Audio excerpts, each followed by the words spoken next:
Hai, Assalamualaikum warahmatullahi wabarakatuh dan salam sejahtera. Pada hari ini, bersama saya lagi, Cikgu Faizal, dalam pembelajaran kita Matematik tingkatan 1, bab 11, pengenalan kepada set atau Introductions of Sets. Baik, pada pengajaran kita daripada hari ini, kita lihat bab 11, pengenalan kepada set. Apa yang perlu anda tahu ialah apa itu set, apa itu Venn diagram ataupun gambar rajah Venn, apa dia universal set ataupun set semester, apa itu complement of a set ataupun set pelengkap, dan juga apa itu subset. Okey. Baik, kita teruskan kepada muka surat seterusnya. Ini adalah ahli matematik yang this is the mathematicians who discovered the uses of set. The name of the mathematician is Georg Cantor, was a German mathematician who first introduced set theory. Okay, so let's look at 11.1 set. Okay, what is set?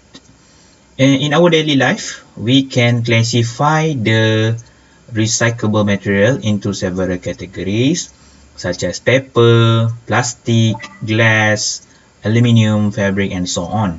How can these categories of material be represented mathematically? Okay, macam manakah bahan-bahan kita semula ini boleh dikelaskan mengikut kategorinya? Antara kategorinya ialah kertas, kaca, dan juga yang mana satu adalah plastik. Okay. Self-practice 11.1, classify the object in the list below as land, water, and air transport. Kelaskan objek-objek di bawah ini mengikut kategori pengangkutan darat, pengangkutan air, dan pengangkutan udara. Jadi set ini bermaksud adalah kumpulan. Set ini maksudnya adalah kumpulan. Okey, mari kita lihat gambar rajah di sebelah, skrin di sebelah. Okey. Set itu bermaksud nama kumpulan. Set, SET, set bermaksud nama kumpulan. Okey. Katakanlah kita ada 3 kumpulan. Kita ada kumpulan pengangkutan air, kita ada pengangkutan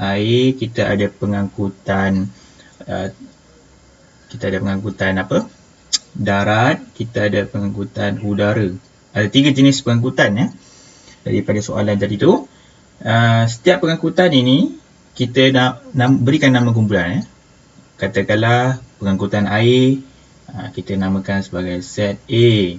Pengangkutan darat kita namakan sebagai set B. Pengangkutan udara kita namakan sebagai set C. Jadi set itu nama kumpulan A, pengangkutan air, set B, pengangkutan darat, set C mewakili kumpulan udara. Jadi mari kita lihat soalan tadi, dia suruh kita kelaskan mengikut jenis-jenis pengangkutan. Kita ada kereta. Saya tengah cari mana tempat yang paling strategik saya letak sini. Okey, kereta, lori, ships, helicopter, rocket, aeroplane, van, bus, sampan, boat, ferry, hot air balloon. So now, kamu tolong saya. Okey, set A. Ini bagaimana kita hendak menulis set ataupun nama kumpulan. Set A, unsur ataupun kita panggil elemen dalam bracket ni. Ini adalah dalam kurungan yang mewakili set. Ini adalah kurungan ataupun dalam bahasa Inggerisnya kita panggil dia bracket. Bracket, saya pernah lupa je bracket. Ini bracket ini kamu kena berlatih macam mana nak tulis dia. Dia berbeza dengan kurungan yang biasa dalam bahasa Melayu atau bahasa Inggeris. Dalam kurungan, apakah yang mewakili pengangkutan air. Okay, katakanlah set A ni adalah pengangkutan air kan. Kita ada pengangkutan air seperti sampan, kita ada boat, we have ferry, and also ship. Okay, can you check, semak lagi ada tak yang tertinggal pengangkutan air? Kereta, lori, helikopter, roket, aeroplane, van, bus, sampan, boat, ferry, hot air balloon. So hanya ada 4 pengangkutan air dan dia ditulis seperti beginilah. Okay, anda lihat di skrin sini. Set A mewakili pengangkutan air sama dengan dalam kurungan sampan, boat, ferry dan juga ship. Minta maaf tulisan kecil sikit.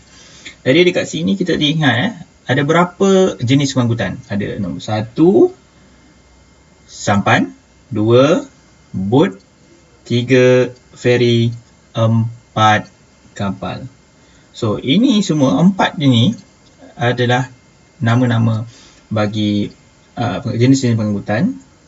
Jenis-jenis pengangkutan ini adalah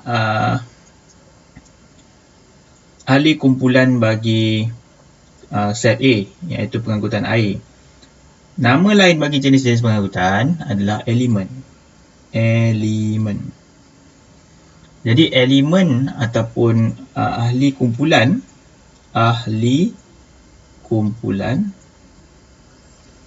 Okay, saya rasa saya nak dekatkan sikit kamera ni sebab tak berapa jelas. Alright. Jadi elemen ataupun nama lainnya adalah ahli kumpulan ialah ada berapa jenis elemen? Ada berapa jenis, berapa bilangan elemen dalam set A?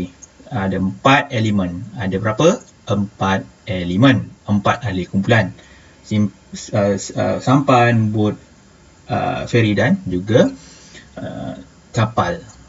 Okay. So ini adalah contoh bagaimana kita nak mengkategorikan jenis-jenis sebarang benda kepada kumpulan. Set ni maksudnya kumpulan. Sangat mudah. Baik, kita lihat balik kepada subset tadi. Okey. Kemudian kita pergi ke seterusnya. How do you describe set? Macam mana anda menjelaskan tentang set? Ini mengenai contoh lain lah, mengenai bendera Malaysia. Okey. Saya dah terangkan dalam kelas sebelum ni. Jadi kita lihat pula mengenai apa maksud empty set. Okay. If M represent the set of month, jikalau M mewakili set untuk bulan di dalam 32 hari, then M does not contain any element and is known as empty set. An empty set can be represented with the symbol yang anda lihat adalah zero slash ni. Okay, the symbol is read as phi. Phi or psi? Phi. And empty set is called a null set. Set batal. Macam mana nak cakap ni? Baik, kita lihat dekat skrin semula. Baik, empty set ni adalah set kosong. Dalam bahasa Melayunya set kosong. Empty set ni maksudnya adalah set kosong. Okay, saya tulis kat sini. Empty set adalah set kosong. Empty set adalah set kosong. Sorry, tulisan comot sikit. Empty set ni simbol dia empty set adalah set kosong. Set kosong adalah kumpulan yang kosong. Kumpulan yang kosong dia tidak mempunyai ahli kumpulan. Dan simbol dia kita wakilkan dengan kosong slash. Okay, kosong slash. Ini simbol dia kosong slash. Ambil satu je lah, jangan ambil ke tiga ni. Okay, empty set dia punya ada banyak maksud adalah set kosong. Simbol dia ialah kosong bulat. Ini kita panggil sebagai phi. PHI, phi. Okay, phi. So maksudnya set tu tak ada elemen dalamnya. Okay, set kumpulan tu tak ada ahli kumpulan. Baik, kita lihat kepada kembali kepada buku teks.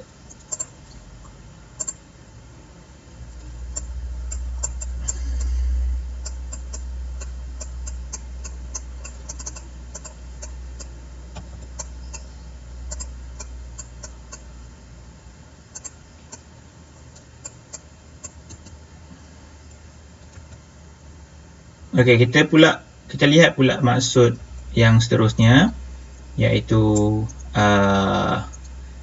simbol bagi elemen. What is element? Okay, ini adalah sebagai ulang kaji kepada kamu lah. Okey, yang ketiga yang kamu kena tahu ialah elemen. Elemen ini maknanya ahli kumpulan dia lah. Okey, elemen ini ahli kumpulan dia, kita panggil elemen. Kita tak panggil ahli kumpulan. Dari bahasa dia sendiri bagi set ni, elemen atau maksudnya ahli kumpulan set tu lah. Contohnya bahan barang yang tadi tu, iaitu pengangkutan air tadi, iaitu kapal, feri, bot dan juga sampan. Itu ahli kumpulan dia. Jadi elemen dalam set adalah maksud ahli kumpulan. Simbol elemen ialah macam ni. E ni. Dia C tapi bila kita buka tengah jadi E. Ni simbol bagi elemen. Nama dia elemen. Jadi kalau kita tengok kat sini, for example, set A equal to local fruits in Malaysia. For example, set A equal to local fruit in Malaysia. Okay, jadi kumpulan set A ini terdiri pada makanan buah-buahan tempatan di Malaysia. Durian is a local fruit. So, durian is an element of set A. Okay, simbol E ataupun element to represent is an element of set. Therefore, durian is element of A. Okay, kita lihat dekat sini untuk sama lebih faham. Okay, dia kata kat sini, cerita dia macam ni. Okay, set A, kumpulan A ni adalah dalam kurungan bracket local fruit in Malaysia ataupun buah-buahan tempatan. Okay, buah-buahan tempatan ni banyak. Contoh saya bagi durian, kita ada manggis, kita ada rambutan, kita ada pulasan, ada langsat dan sebagainya. Jadi contohnya dekat sini macam mana kita nak guna elemen. Katakanlah durian. Durian is a local fruit, right? Okay. So durian is an element for set A. Durian adalah unsur ataupun ahli kumpulan bagi set A. So macam mana kita tulis dalam set? Durian, kita tulis simbol elemen. Bukan sama dengan, tapi simbol elemen ni. Ini simbol elemen menunjukkan ahli kumpulan bagi set A. Macam ni cara dia.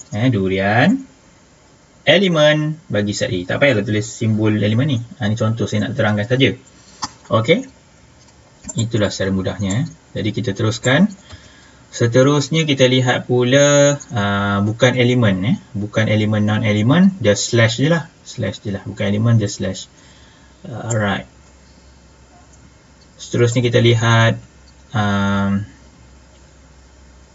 penggunaan Venn diagram. Saya nak skip supaya pengajaran ini lebih pantas kerana sebilangan kamu telah pun mempelajarinya di dalam kelas. Jadi ini adalah sebagai ulang kaji sahaja. Okey, Venn diagram, universal set, complement of set and subset. Apa ceritanya ni? Ceritanya mudah je. Matematik ni senang kalau kita dah faham dan secara logiknya. Baik, kita lihat dekat sini skrin conteng-conteng ni. Okey, Venn diagram bentuk dia square. Tak pernah dalam sejarah saya Venn diagram bentuknya bulat ataupun bujur. Ini Venn diagram. Sorry lah, gambar tak apa jelas. Modal tak cukup. Okey. Ini Venn diagram. Tak payah tulis lah, tapi saya nak beritahu yang ini Venn diagram. V-E-N-N, double N diagram ataupun gambar raja dram ni. Venn ni adalah ahli matematik. Nama seorang ahli matematik. Dia yang menciptakan ni. Okay? Jadi Venn diagram bentuk petak ni. Dan kemudian kita ada universal set. Simbol dia 3 ada ekor. Okay, ini Venn diagram. Ini universal set ataupun set semesta. Set semesta ni maksudnya set yang mengandungi kesemua unsur. Universal set ni maksudnya set yang mengandungi kesemua unsur ataupun kesemua kumpulan. Universal set adalah set yang mengandungi kesemua kumpulan. Katakanlah kita ada dua jenis kumpulan ya. For example, we have two kind of groups. Set A Kumpulan A, set B. Okay. Set A consists of students male members. Okay, kumpulan yang terdiri ahli kumpulan lelaki. Tu contoh dalam kelas saya ada Indra, ada Muzaffar. Okay. Ada banyak lagi lah. Set B ni daripada kumpulan perempuan. Kita ada katakanlah Wong, kita ada Chong. Ni set B. So macam mana kita nak wakilkan set A dan set B ni ke dalam Venn diagram? Caranya kamu kena buat bujur. Caranya nak buat bujur set A dan set B ni. Okay. Manakala universal set, okay, saya lukislah universal set ni, set keseluruhan dalam kelas 1H. Sorry, saya punya bracket pun dah tak berlari. 1H ni class of 1H, ada lebih kurang 21 orang. Ini universal set, keseluruhan set. Okay, dalam ni ada banyak lah. Kita ada Teva, kita ada Yoga, kita ada Kopika, kita ada Lochana, ada 21 orang. Bagi set A, kita lukislah bujur macam ni. Ini buah set A. Siapa tadi? Indra dan juga Muzaffar. Saya wakilkan dengan huruf lah. Indra I, Muzaffar M. Kemudian lagi satu set, kita ada set B pula. Okay, buat dua bujur, dua kumpulan. Ini cara kita nak lukis Venn diagram. Wong W, Wong, dan C untuk Chong. Jadi ini contoh Venn diagram. Selebihnya yang tak masuk kumpulan tu kita bubuh di luar. Okay. Yang di luar ini kita panggil sebagai subset. Yang tak masuk dalam kumpulan ini kita panggil sebagai subset. Okay. Subset. Subset ni pun ada simbol dia. Macam mana simbol subset? Baik, kita lihat dulu di buku teks kamu. Universal set kamu dah tahu, complementary set kamu tahu. Okay, complementary set adalah set yang melengkapkan tu. Jadi kita lihat dekat sini. Okay, jadi yang tak masuk dalam kumpulan A dan kumpulan B ni, yang T, Yong, T for Teva, Yong, K untuk Yoga, Y untuk Yoga, K untuk Lochana, L untuk Leong, banyaklah. Yang ni kita panggil sebagai complementary set. Complementary set ataupun set pelengkap. Ahli kumpulan yang melengkapkan universal set tu. Okey, jadi saya rasa cukuplah sekadar ini untuk kamu mempelajari beberapa istilah penting dalam bab 11 ni, introduction of sets. Harap kamu dapat mengingatkannya. Okey. Saya rasa itu saja. Terima kasih. Bye-bye.